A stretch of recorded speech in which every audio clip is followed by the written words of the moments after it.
Hey there, today's story dives into a world most people never see. One where priceless artifacts, some older than civilization itself, are bought and sold like poker chips, in plain sight. Museums say they protect history, but behind the glass, behind the guards, behind the velvet ropes, some items don't stay put. This is the story of one such piece. A Mesopotamian statue over 4,000 years old that vanished from a European museum during a renovation. No broken glass, no alarms, just gone. Years later, a former antiquities dealer came forward, and what he revealed was worse than theft. It was a system, a global pipeline, one that moved artifacts through auctions, galleries, and back channels, all stamped legal on the outside, but soaked in crime beneath.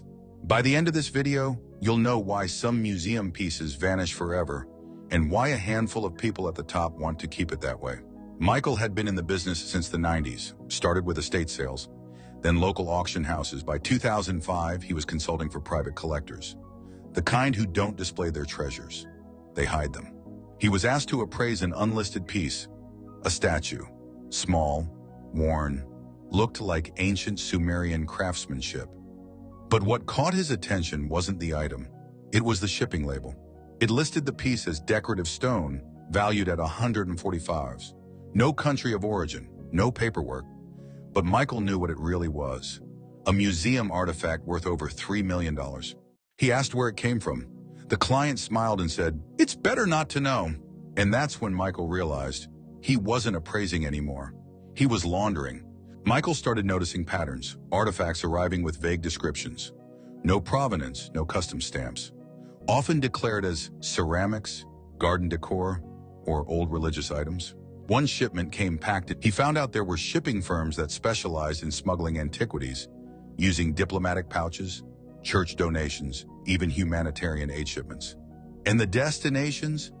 Private vaults, mega yachts, desert villas. The buyers, billionaires, politicians, even museum trustees, the same people who funded preservation, were paying six figures to own stolen history. But here's where it gets darker. Michael was invited to a private event in Malta. A viewing on board a yacht. Inside, under mood lighting and catered drinks, was the same Sumerian statue that had gone missing from the European Museum years ago. No tags, no guards, just a whispered price. $8 million, no questions. He recognized one of the attendees, a cultural attaché from a G7 nation. Another, a former police commissioner. Michael realized this wasn't a black market. It was a parallel market, protected, quiet, and unstoppable. He tried to walk away, told his clients he was done. A week later, his apartment was broken into, nothing stolen, just his computer smashed and all files on antiquities wiped. Then came the call, a familiar voice, soft and polite.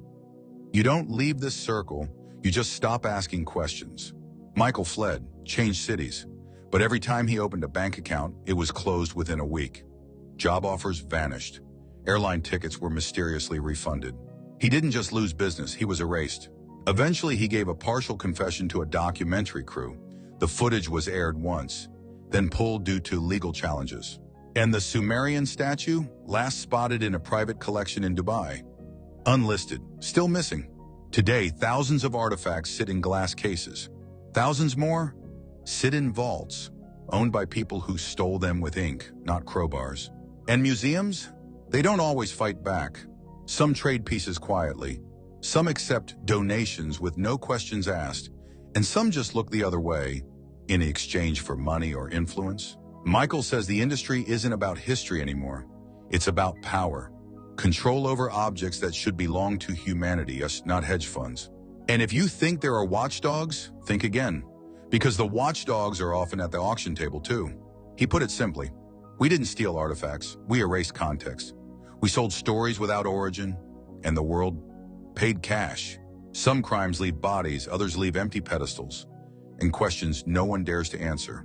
Michael didn't plan to become part of something criminal. He thought he was selling art. What he learned is that when money moves in silence, so does history. If this story stirred something in you, anger, sadness, or just a chill, that's because the truth is still out there.